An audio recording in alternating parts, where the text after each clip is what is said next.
여러분, 하나님의 일이 뭘까요? 어떤 것은 내 일이고 어떤 것은 하나님의 일일까요? 아니, 여러분, 하나님의 일과 내 일을 구별할 수 있겠습니까? 중국 명나라 때 대유학자요 큰 정치가인 왕 양명이 자신이 살아오는 과정에서 힘들고 어려웠던 일이 4가지가 있었다고 말했습니다. 첫째는 먹을 것과 입는 것이 없을 때 고통스럽다, 이렇게 말을 했고요. 참 솔직한 표현이죠. 먹는 것과 입는 것은 우리 인간의 기본적인 욕구인 것이죠. 이것이 충족되지 않으면 인간뿐만 아니라 모든 동물은 견디기 어렵죠. 그래서 메슬로우라고 하는 사람은 이것을 가리켜 인간의 생리적 욕구, 인간의 기본적 욕구다, 이렇게 말을 했습니다. 두 번째는 남에게 냉대받는 것이 고통스럽더라, 이렇게 말을 했습니다. 집안에서나 직장, 친구들에게서 어디서든지 간에 사람들의 뜨거운 환영을 받지 못하고 사람들로부터나 또는 친구들로부터 냉대받는 인간관계가 될 때 참으로 괴롭더라는 것입니다. 세 번째는 고민스러운 것이 고통이라고 했습니다. 이 마음 깊은 곳에 고민이 있어서 이 실존적인 고뇌와 더불어 싸울 때의 고독과 고뇌는 정말 괴로운 것이라고 말을 했습니다. 고난도 긍정적으로 보면 의미가 있고 뜻이 있습니다. 그래서 그 의미를 생각하면서 참고 극복하라고 말들을 하지요. 그러나 막상 내가 이 고난의 장안에 갇혀 있으면 그것이 얼마나 괴롭고 힘든지 모릅니다. 우리는 예수님에게서도 이 모습을 발견할 수 있습니다. 십자가의 죽음을 앞에 두고 겟세마네 동산에서 우리 예수님께서 기도하실 때 주님은 얼마나 고민하고 슬퍼하셨는지 모릅니다. 그리고 베드로와 요한, 야고보에게 이 고민을 말씀하셨죠. 마태복음 26장 38절에 내 마음이 매우 고민하여 죽게 되었으니 너희는 여기 머물러 나와 함께 깨어 있으라 하시고, 고민할 때 이것은 괴로운 것이 맞습니다. 그는 다시 이 3가지 어려움보다도 더 괴로운 것이 4번째가 있는데 그게 뭐냐? 한가한 것이 고통스럽다라고 말했습니다. 일할 것이 없거나 일할 수 없어서 한가했으면 사람은 정말 괴롭습니다. 한가한 것, 할 일이 없는 것은 먹고 사는 문제를 떠나서 내가 이 세상에 동참하지 못한다는 자괴감을 갖게 하지요. 사람을 약하게 만듭니다. 내가 살아있다는 것을 참으로 무의미하게 만들어 버리는 게 바로 이런 한가한 거예요. 여러분, 일하지 못하는 괴로움 당해보셨습니까? 우리 목회자들 가운데도 목회하지 못하고 있는 분들이 참 많이 있습니다. 이것은 목회 현장뿐만 아니라 지금 우리 주변에 청년 실업, 장년 실업, 여성 실업, 노년 실업 등 모든 분야에 나타나고 있는 현상입니다. 우리는 내게 주어진 일과 역할을 하면서 살고 있다고 하는 것을 하나님께 감사할 줄 알아야 됩니다. 일할 수 있다고 하는 것은 바로 내가 살아가는 기반이 되는 거거든요. 일을 통해서 우리는 살게 됩니다. 일하지 않고 살 수는 없습니다. 그러나 더 중요한 것은 일을 한다는 것은 그만큼 능력과 시간, 내게 건강이 있다는 증거 아닙니까? 그리고 나를 필요로 하는 사람들과 나를 필요로 하는 곳이 있다는 것이 바로 내가 일을 한다는 거 아닙니까? 때문에 우리는 일할 곳이 있고 일을 한다는 것에 대해서 여러분 하나님께 감사해야 할 줄로 믿습니다. 뿐만 아니라 나를 쓰시는 분, 나를 사용해 주는 곳에도 여러분 감사할 줄 알아야 돼요. 더 중요한 것은 첫 번째 됐습니다. 내가 하나님의 일에 참여하고 있다는 사실에 더 감사하고 여러분 하나님께 영광을 돌려야 한다는 사실입니다. 세상 사람들도 다 저들 나름대로의 능력과 시간, 건강을 갖고 일하고 있습니다. 그것으로 성공과 성취를 이루고 삶의 기반을 이루고 살아가고 있습니다. 그런데 저들에게는 하나님이 있다 없다? 없습니다. 오직 자신만을 위해서, 자신의 목적과 성공을 위해서 일할 뿐입니다. 그러나 우리에게는 하나님이 있습니다. 맞습니까? 동의하십니까? 우리에게는 하나님이 있어요. 저들에게는 하나님이 없지만 하나님 안에서 살아가고 하나님으로부터 받은 은사와 달란트 통해서 이 세상에서 일할 뿐만 아니라 그리스도의 몸된 교회 안에서 일하고 살고 있습니다. 이것은 단지 내 일이 아니라 하나님의 일에 참여하는 것입니다. 세상 일을 하는 것도 내가 그리스도의 몸된 교회에서 일하는 것과 연관되어지기 때문에 바로 그리스도 안에서 하나님의 일에 참여하는 것이 되는 거예요. 뭐 큰 일을 하냐 작은 일을 하느냐가 중요한 것이 아닙니다. 크냐 작으냐가 아닙니다. 오직 하나님의 마음을 알고 그 안에 내가 있는 거예요. 그래서 세상에서의 일과 그것을 통한 교회 일과 선교 등을 통해서 하나님의 일에 참여한다는 것이 얼마나 큰 은혜이고 축복인지 모릅니다. 따라서 우리는 감사해야 하며 그 일에 더 온전히 참여해야 할 줄로 믿습니다. 오늘 우리가 본 본문 말씀이 바로 그것을 우리에게 보여주고 있습니다. 예수님께서 베다니 나병 환자 시몬의 집에 계실 때 한 여성이 매우 귀한 향유 한 옥합을 가지고 나와서 예수님의 머리에 다 부어드렸어요. 물론 이 여인에 대해서 여러 가지 논란이 있습니다. 막달라 마리아라고 하기도 하고요, 나사렛 누이 마리아라고도 하기도 하고요, 가늠하다 현장에 붙잡혀서 예수님께 끌려왔던 그 여인이라고 말하기도 합니다. 그러나 가장 성경적인 해석은 나사렛 누이 마리아가 맞습니다. 마태복음, 마가복음, 누가복음, 요한복음 이 사복음서에 다 나타나고 있는 이 사건은 여러분 개별적인 사건이 아닙니다. 하나의 사건입니다. 마태와 마가복음에서는 한 여인이라고 하고만 하고 있고요, 누가복음에서는 죄 많은 여인이라고 하고 있습니다. 그리고 요한복음에서는 나사렛 누이 마리아라고 분명히 지목하고 있습니다. 또한 그 사건이 있었던 동네가 베단이라고 한 것을 볼 때 나사로의 여동생 마리아라고 보는 것이 맞지요. 그러나 예수님의 머리에 향유 한 옥합을 깨트려서 부은 그 광경을 본 제자들이 화를 내면서 그 여인을 꾸짖었습니다. 아니 이게 무슨 짓이냐, 이것이 얼마나 비싼 것인데 이렇게 허비한단 말이냐, 이것을 비싼 값에 팔아가지고 그 현찰을 가난한 사람들에게 나눠주면 더 좋지 않겠느냐 하면서 그 여인을 꾸짖었습니다. 이것을 예수님께서 아시고 제자들에게 말씀하셨죠. 뭐라고 말씀했습니까? 본문 10절로 12절 우리 같이 읽겠습니다. 찾았으면 아멘. 합독합니다. 시작. 너희가 어찌하여 이 여자를 괴롭게 하느냐, 그가 내게 좋은 일을 하였느니라. 가난한 자들은 항상 너희와 함께 있거니와 나는 항상 함께 있지 아니하리라. 이 여자가 내 몸에 이 향유를 부은 것은 내 장례를 위하여 함이니라. 퓨처 미래가 아니라 죽으심, 장례를 위하여 함이라고 그랬어요. 우리 한국 사람들은요 한글을 이상하게 해석하는 사람들이 참 많습니다. 미래, 퓨처, 장래를 위해서가 아니라 예수님의 십자가의 죽으심을 위해서 한 것이다. 보십시오. 그런데 예수님의 제자들과 둘러선 사람들은 그 여인이 한 일이 무모한 일이라고 생각했습니다. 왜 그런지 아십니까? 그 여인이 예수님 머리에 깨트려서 부은 그 향유는 300데나리온짜리였습니다. 300데나리온이 얼마인지 아십니까? 한 데나리온이 우리 장정들의 하루 일당입니다. 요즘 하루 일당이 한 20만 원, 25만 원 하지 않습니까? 그러면 20만 원 치어서 2, 3은 6천만 원인 거예요.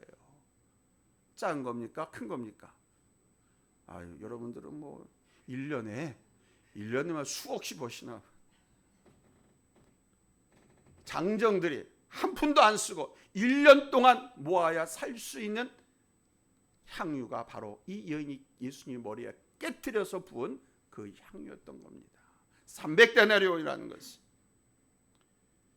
그 많은 액수의 돈을 한순간에 부어버렸으니 예수님의 제자들, 믿음 좋다고 하는, 충성을 다한다고 하는 예수님의 조자들, 그들조차도 받아들이기가 어려웠던 겁니다. 그런데 우리 주님은 그 여인에게 나의 장례를 위해서 한 것이니라 하면서 칭찬을 하셨습니다. 자, 이것이 의미하는 것이 무엇일까요? 소극적으로 볼 때는 여인의 헌신, 봉사라고 볼 수 있습니다. 그러나 더 깊은 의미로 볼 때는 단지 헌신과 봉사의 차원에서 머무는 것이 아니라 이 여인은 하나님의 일에 동참한 일이 된 겁니다. 주님께서 말씀하셨죠. 12, 13절에 그가 내게 좋은 일을 하였느니라. 이 여자가 내 몸에 이 향유를 부은 것은 내 장례를 위하여 한 것이니라. 바로 예수님께서 십자가에 달리시고 죽으실 그 일을 생각하면서 말씀하신 것이죠. 지금 그 여인은 바로 주님의 일에, 하나님의 일에 참여하고 있다는 것입니다. 바로 이것입니다, 여러분. 우리가 주님을 위해서 하는 모든 일은 주님의 일에 동참하는 것이 되는 거예요. 나는 잘 몰랐습니다. 그저 순종하고 감사해서 또 뭐 장로님이, 목사님이, 권사님이, 뭐 구역장이 이렇게 맡겨주고 일 좀 하라고 하니까 그냥 그 일을 했고 또 하나님께 헌금도 드리고 그랬어요. 그런데 사실 이것이 주님의 일에 참여하는 것이라는 말씀입니다. 여러분이 하는 일이 뭐 크든 작든 하나님의 일로서 주님께서 내게 맡겨주신 이름을 알고 참여하는 일이라고 하면 여러분 하나님의 역사에 동참하는 일이 되는 거예요. 한번 따라서 합시다. 하나님의 역사에 동참하자. 하나님의 역사에 동참하자. 여러분들이 그렇게 하신 거예요. 지금까지도. 여러분 이 사실로 우리는 감사해야 할 줄로 믿습니다.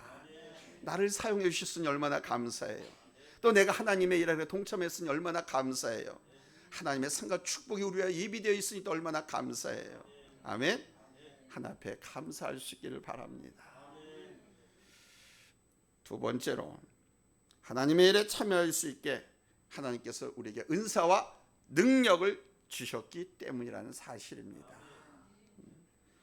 여기서 우리가 분명히 깨달아야 할 것은 우리가 하나님의 일에 참여하는 것은 하나님께서 내게 은사와 재능을 주셨기 때문이라는 거예요. 잊지 마십시오. 하나님께서 내게 재물이든 재능이든 은사를 주셨기 때문에 여러분 우리 그리스도인들은 하나님께 주신 재능과 함께 은사를 가지고 사는 사람들인 줄로 믿습니다. 아멘. 맞아요. 하나님께서 우리 각자에게 달란트를 다 주셨습니다. 이 세상에서 살아가는 데 필요한 재능을 다 주셨단 말입니다. 그리고 우리 믿는 사람들에게는 그리스도의 몸된 교회에서 뭐 주의를 위해서 봉사하고 일할 수 있도록 은사를 또한 주셨지 않습니까? 그 은사가 뭡니까? 목사, 장로, 권사, 집사, 구역장, 강사, 교사, 차장대원. 아멘. 주님을 위해서 하나님의 일에 동참할 수 있도록 이렇게 은사를 주신 거예요. 그 직분이 은사라고 늘 말씀드리잖아요. 오늘 본문에서 마리아가 주님께 헌신한 것은 바로 그 은혜와 그분의 능력으로 말미암은 것입니다. 이 마리아는 사실 한때 매춘부였던 것 같습니다. 누가복음에서는 죄 많은 여인이라고 한 이유가 바로 그것 때문입니다.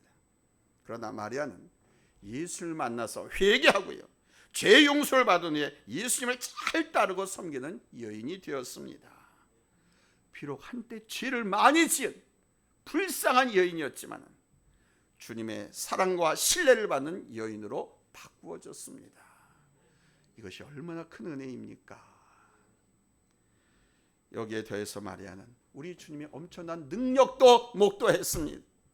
요한복음에서는 오늘 본에 나타난 이 기사가 12장에 기록되어 있는데요, 여러분 12장 앞장 11장이 어떤 내용인지 아십니까? 요한복음 11장은요 바로 예수님께서 죽은 지 4일이나 지나서 썩은 냄새가 풀풀 나는 나사로를 살리신 내용입니다. 죽은 지 4일이나 지난 자기 오라비를 무덤에서 일으켜내신 예수님, 우리 예수님의 그 엄청난 능력을 그는 보았습니다. 그리고 알았습니다. 자 보세요. 엄청난 구속의 은혜와 함께 길과 진리와 생명 되신 우리 주님의 놀라운 능력을 목격했습니다. 그것도 남도 아닌 자기 오라비. 바로 이 은혜와 능력을 알았기에 마리아는 우리 주님께 자신을 내어드릴 수 있었던 것입니다. 그 300데나리온이라는 것은 그의 모든 것이거든요. 사랑하는 여러분, 괜히 여러분 긴장하지 마십시오. 그러니까 목사님 뭐 헌금 얘기하려고 하다 보다 이렇게 긴장하지 마십시오. 저 헌금 얘기하려고 하는 거 아닙니다. 여러분, 우리는 은혜가 아니고서는 하나님의 일을 할 수가 없어요. 그분의 능력이 아니고는 우리는 할 수가 없습니다. 의욕으로 한다고요? 아닙니다. 재능으로요? 아닙니다. 물질에만 부자라고 그것으로 아닙니다. 성령께서 내게 주시는 은사와 함께 그 안에 은혜가 담겨 있어야 됩니다.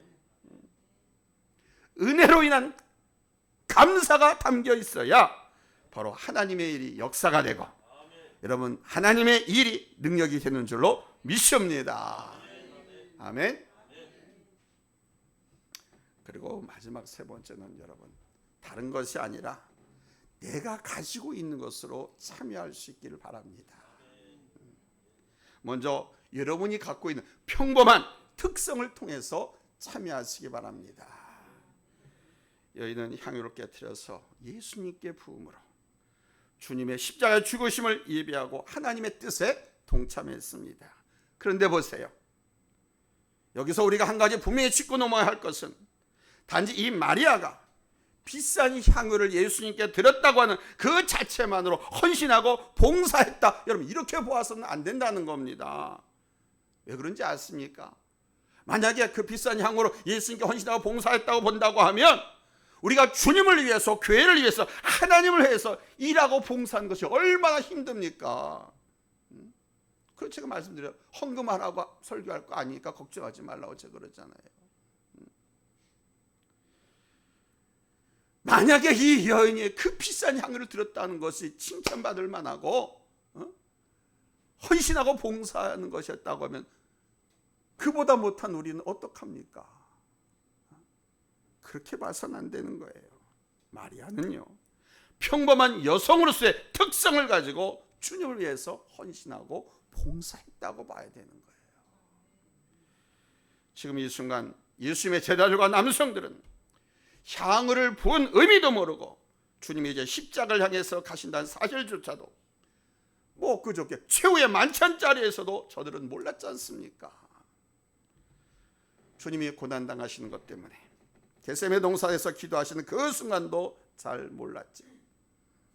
주님께서 심히 고민해서 죽게 되었다고 하시면서 깨어 있으라고 하실 때 사실 저들은 그때 그 의미를 알았어야만 했습니다. 그런데 몰랐어요. 주님의 그 마음을 알고 그 아픔에 동참해야 했습니다. 그런데 저들은요 알기는커녕 천연덕스럽게 잠만 콜콜 잤습니다. 그러다가 우리 주님이 잡히고 나서야 정신이 번쩍 들었습니다. 이에 잡히시면 재판을 받고 십자가에 달려 돌아가시는 일만 남아. 그러나 마리아는 여성으로서의 직관력이 있었습니다. 물론 마리아가 예수님의 죽음을 미리 알고 있었다는 것을 의미하는 것이 아닙니다. 그러나 이 마리아는 여성으로의 직관을 통해서 순간 예수님께 필요한 것이 무엇인가를 생각하게 되었고 그것을 실행에 옮겼던 것입니다. 프랑스와 돌트는 이 마리아에 대해서 마리아는 바로 여성으로서의 직관을 사용해서 핵심적인 메시지를 증거하는 증인이 되었다 이렇게 말을 했습니다. 여러분 우리 여성들에게는 여성으로서의 독특한 특성이 있습니다. 감각이 뛰어납니다. 폴 투르니에는 여성 그대의 사명은이라는 그의 저술에서 여성이 가지고 있는 특성에 대해서 뭐라고 말했느냐 하면 여성은 감성적이며 인격적인 관계를 중요시한다. 이에 비해 남성들은 지적이며 객관적인 관계를 좋아해서 추상적이고 비인격적인 것을 좋아한다 이렇게 말을 했습니다. 아주 전곡을 찌르는 남성학, 여성학을 연구한 학자. 남성들은 거창한 이론이나 철학적이고 객관적인 이야기를 나누기를 좋아하는 반면에 여성들은 특별한 체험이나 자기 자신에 관한 인격적인 대화를 나누기를 좋아합니다. 이 여성과 남성의 이런 특성을 잘 활용해서 여성 위주로 설교하고 목회하고 하는 운영하는 사람들은 아주 많은 여성들이 모였습니다. 그래서 잘못된 사이비 교주나 이단들은요, 이런 심리적인 것을 이용을 해서 목회를 하고 경영을 해서 이상한 방향으로 교회를 끌고 가기도 합니다. 여성들은 그런 걸 좋아. 심리적인 체험, 개인적인 체험, 다 상당히 감성적이거든요. 오늘 본문에서도 보면 제자들의 모습이 그렇습니다. 다 실리적입니다. 향후에 초점이 맞춰져 있고, 그것이 얼마짜리니? 6천만 원 정도. 어마어마하지 않습니까? 당시에 10만 원이라고 했다면 3천만 원이에요. 1년 동안 한 푼도 쓰지 않고 고스란히 모아야 살 수 있는 그 비싼 향수. 그거를 예수님한테, 그것도 자기 스승이고 우리 메시아 예수님인데 너무너무 아까워하는 거예요. 예수님보다 향유가 더 아까운 거예요. 제자들이, 믿음이 있다고 하는 제자들이, 오늘날로 말하면 장로, 권사, 교회 중직자들이. 그러나 마리아는 예수님께 초점이 있었습니다. 인간적인 관계를 더 중요시하고 있습니다. 이것이 여성입니다. 여성은 직관력이 강합니다. 여성은 어떤 지적인 설명에 대해 욕구보다는 말로서 정의할 수 없는 신비를 더 잘 파악하는 능력이 있다고 합니다. 여러분, 이것이 봉사의 시작입니다. 향유가 시작이 아닙니다. 일이 시작이 아닙니다. 자신이 갖고 있는 믿음, 나의 마음과 특성을 통해서 주님을 위해서, 교회를 위해서 내가 무엇을 할 것인가를 생각하는 것, 이것이 봉사의 시작입니다. 이것이 헌신의 시작입니다. 이것이 하나님의 일의 시작입니다. 그리고 기왕 봉사하고 하나님의 일에 참여하려고 하면 자기가 갖고 있는 최고의 것으로 봉사하시기 바랍니다. 남는 것으로 여유가 있어서 하는 것이 아닙니다. 진정한 헌신과 봉사는 자신이 갖고 있는 최고의 것으로 하는 것입니다. 최상의 마음, 최상의 능력, 최고의 가치로 하는 거예요. 이것이 얼마짜리냐가 중요한 것이 아닙니다. 말해야 하는 이것이 300데나리온짜리 어마어마하게 비싼 것이라고 계산하지 않았습니다. 계산은 가룟 유다를 비롯한 제자들이 한 것입니다. 그는 단지 자신이 갖고 있는 가장 귀한 것으로 섬기고 봉사만 한 것입니다. 여러분, 섬김의 자세, 봉사의 자세는 이렇게 되어야 할 줄로 믿습니다. 의무감만으로도 하지 마십시오. 계산해서 하지 마십시오. 여러분, 계산하거나 의무감에서 하게 되면 내가 얼마나 피곤하고 또 같이 함께 생활하는 공동체, 다른 사람들도 피곤한지 모릅니다. 계산적으로 한번 해보세요. 계산적으로 했어요. 근데 거기에 대한 대가가 상응해서 돌아오지 않으면 내가 낙심하게 됩니다. 아니, 알아주지만 않아도 낙심하는데 그 대가가 안 돌아오면 얼마나 낙심하고 상심하겠습니까? 여러분, 없어도 모자라도 여러분 최상의 마음으로 하시기 바랍니다. 아멘. 그것을 우리 하나님께서 받으시고 그 일로 인해서 역사가 일어나는 것입니다. 아멘. 사랑하는 성도 여러분, 우리는 끝없이 일하면서 살아가야 됩니다. 세상에서 주어진 일과 하나님의 교회를 위한 일, 싫든 좋든 우리 앞에 일이 놓여 있고 우리는 그 일을 해야 합니다. 그런데 중요한 것은 우리가 하는 그 모든 일이 단순히 일하는 차원에서 그치는 것이 아니라 하나님의 일에 동참하는 것임을 아셔야 됩니다.